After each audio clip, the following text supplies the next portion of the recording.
This is rap news. Adjust your mental tuning. Hello, fellow children of the Industrial Revolution. We've come of age, but our age seems to be running out of steam. As well as oil, coal, gas, water, and old trees, we face a crisis. In spite of our advancement in science, the ratio of energy expended to energy actually required is rapidly declining. Just as it did for the Romans, Mayans, and the Easter Islanders before they crashed and expired. Has our brief joyride passed its peak on the axis? And does anyone know how to get off it before it collapses? With not much time left to get some answers, we turn to our leading nations. Speaking for America, General Baxter. Bob, this is an era of toil. We've reached peak oil. We now need more energy to retrieve oil from the soil than we receive from the oil we retrieve, which means more recessions. Prepare for GFC 3. Can we survive this energy crisis? Why, yes. Yes, we American. Obama is wise and far-sighted, and he's about to ratify this futuristic device. A pipe? Yes, the Keystone XL pipeline, to be precise, which will move more crude from Mordor, tar sands, to Isengard, streaming onto large tracts of aquifers and farmlands. Is that safe? It's fine. It's only leaked 12 times so far, man. We just pay the fines. Right, but how does this solve the peak oil crisis you described? Jobs, Bob. Think of the jobs it will provide, and we'll never depend on foreign oil in the future. You don't want us to have to go to war again, do you? Oh yeah, you Americans rather to war. Here's the next powerful nation to show us the course. China's Minister for Energy. Why so dim? Ni hao, Robert. Thanks for beaming in. How's Beijing? Yeah, pretty great. As you can see, fresh clean air to breathe in. Everyone healthy. Life amazing. But Confucius say, I won't need to quit coal now. Profound. And how do you plan to bring that about? By burning up on a coalless raft. We call it one coal policy. It's total success. So unlike the US, we never need to go to war.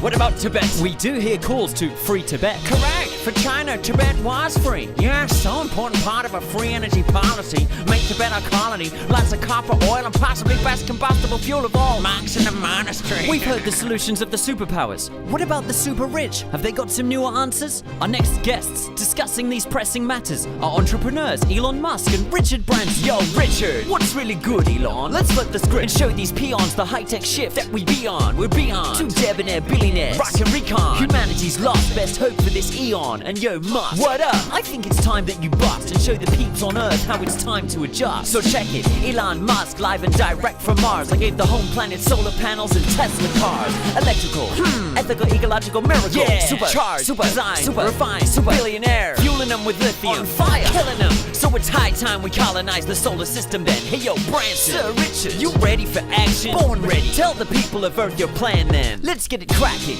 We're planning on capturing asteroids with nano droids and then dragging them back into orbit Earth so we can mine the out of them. For cobalt, zinc, gold, platinum. Just suck it out of them and make a quick buck out of them. Isn't that dangerous? What if an asteroid crashed on Earth because you miscalculated this? Unfortunate, but By then I'll have my fortress on Mars. I'll use Virgin Galactic to stay in orbit. So long, suckers! Good to know we can count on your resourcefulness, guys. What other energy sources can we find? Terrence Moonseed. What's your view of this scene? the Illuminati are suppressing the truth from the feed to lock us in and make it impossible to be free from the class of fossil fuel industry. But I have one word for you, Robert. Free energy. This whole freaking system could readily depend on a blend of Lemurian crystals, alien technology, and hemp. But the rotten cotton industry conspired to have hemp condemned, and the government kept UFO tech for weapons instead. And then? Then climate scientists who owe their degrees to industry invented climate change to make energy fees increase, when all energy should be available only for free. Global warming is a hoax. I totally agree. Speaking of outlandish solutions for the crisis we're having, Prime Minister of Australia, Tony Abbott. The science is out. Since I assumed this leader position, Australia's heard no bad news from the Climate Commission. Because you abolished Because I abolished it. We'll also hear a lot less from the Tarkine Forest and the Reef, renewable energy. mining companies? What is this, the ABC? Don't make me cut your funding. Hey, in Australia, deadly bushfires are part of the deal. And this fake snow in the US is geoengineered to kill. I don't trust climate scientists. They clearly just shill. Curious that opposite sides can believe Climate change is not real. We've heard theorems, challenges and thoughts from entrepreneurs, free thinkers and leaders on this forum. Yet time's up and we still seem stalled with no way forward. But wait, we're getting a call on the Jews channeling portal. I'll turn it up.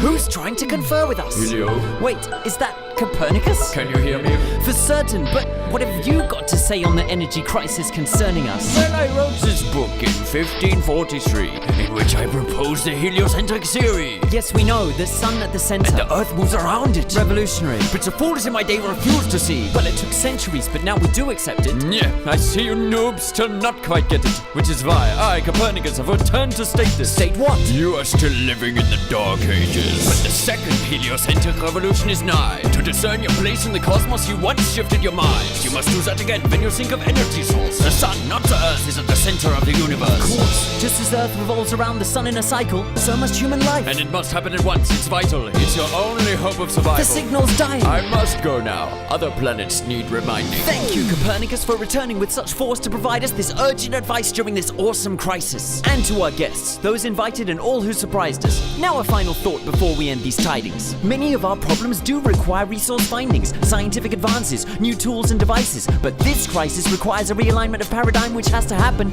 not in a lab, but in our own minds. The second heliocentric revolution has already begun. Will we have time to effect this great shift vis-a-vis the sun, or will we shun our star's light and fall into darkness? Join us next month as we search for more answers.